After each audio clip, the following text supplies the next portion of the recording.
আমি তো এত স্মার্ট না, বুঝি এই যে আপনি কোচিং সেন্টারে এই জন্য পাস করে। মনের মন্ত্রী পরীক্ষা চলাকালীন সময় যে কোচিং সেন্টার বন্ধের কোনো নির্দেশনা আপনাদের পক্ষ থেকে থাকবে কিনা? আচ্ছা, কোচিং সেন্টার তো আমি রিকগনাইজ করি না। কোচিং সেন্টার কি রিকগনাইজ করি না। এখন অনেক সময় এখান থেকে অনেক সময় এটা থেকে প্রশ্ন আউট বুঝতে হবে। আমি কি অথরিটি কোচিং সেন্টার বন্ধ করা? প্রশ্ন তো আপনি জানেন। আমার আন্ডারে নেই কোচিং সেন্টার, তারা ইন্ডিভিজুয়ালি তারা করে।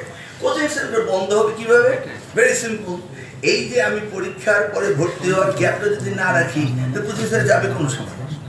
ক্লিয়ার? আপনি কোচিং সেন্টারকে কিভাবে ডিরেক্টলি অর্ডার করবেন বন্ধ? এটা কি আন্ডার মাই জুরিডিকশন? তাহলে কোচিং সেন্টার কখন প্রয়োজন হবে না, তখন তো বন্ধ হবে। প্রয়োজন হবে না কিভাবে? খুব সিম্পল, ক্লাসরুম এডুকেশন হবে, ইন হাউস কোচিং হবে, টিচারই পড়াবে। আস্তে আস্তে আপনার এই জায়গাটি আমাদের ফেরত আসতে হবে, টিচাররাই তার ছাত্রদের পড়াবে, তখন কোচিং সেন্টার অটোমেটিক্যালি। মাননীয় মন্ত্রী, একটা বিষয় হলো যে অতীতে যখন থেকে প্রশ্ন ফাঁসের এই ঘটনাগুলো ঘটছে, তখন দেখা গেছে যে কোচিং সেন্টারের টিচাররা এর সাথে জড়িত। এই জন্যই বলা হচ্ছে যে কোচিং সেন্টার বন্ধ থাকবে কিনা।